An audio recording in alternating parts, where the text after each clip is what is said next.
રૂપિયા થયા ભાઈ. 50 રૂપિયા થયા કાકા તમારા. હાલ્યો ભાઈ. 50 રૂપિયા છૂટા આપો ને કાકા. છૂટા નથી, તું લઈ આવ ને. હું છૂટા લેવા ક્યાંય નથી જવાનો. તમે એક કામ કરો, રિક્ષામાંથી ઉતરીને છૂટા લેતા આવો. મારા ગોઠણમાં જૂનો દુખાવો છે, મારે કેવી રીતે જાવું હાલીને છૂટા લેવા? કાકા તમે એક કામ કરો, નીચે ઉતરો અને 50 રૂપિયા છૂટા લઈ આવો. ધંધાના ટાઈમે મને ખોટી કરો હો. 50 રૂપિયા તમારી પાસે છૂટા નથી.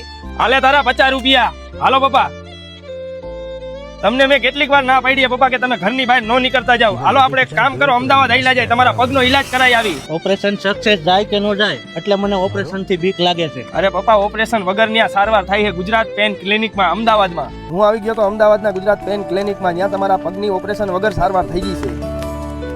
પછી તમારે ફોર્મ ભરવાનું રહેશે અને પછી તમને મેડમ સમજાવશે કે પગની સારવાર કેવી રીતના થાય છે. પછી હું મારા પપ્પાને લઈને ગયો ટ્રીટમેન્ટ રૂમમાં. અહીંયા તમને લેઝર અને પ્લાઝમા ટ્રીટમેન્ટથી તમારા પગની નાની એવી ઇન્જરીને એક જ ઇન્જેક્શનમાં ઠીક કરી દેવામાં આવે છે. આની પ્રોસેસ 40 મિનિટની જ હોય છે અને તમને એક જ દિવસમાં ડિસ્ચાર્જ પણ કરી દે છે. કેમ, હવે દુખાવો નથી થતો ને? ના, હવે દુખાવો નથી થતો. તો વાંધો નહીં. તો મિત્રો તમે પણ એકવાર વિઝિટ કરો અમદાવાદમાં ગુજરાત પેન ક્લિનિકની, જેનું એડ્રેસ ડિસ્પ્લે ઉપર આપેલું છે ને એનો કોન્ટેક્ટ નંબર પણ ડિસ્પ્લે ઉપર આપેલો છે. અને એની બીજી એક બ્રાન્ચ મુંબઈમાં પણ આવેલી છે, એનું પણ એડ્રેસ ડિસ્પ્લે ઉપર આપેલું છે ને કોન્ટેક્ટ નંબર પણ એનો આપેલો છે.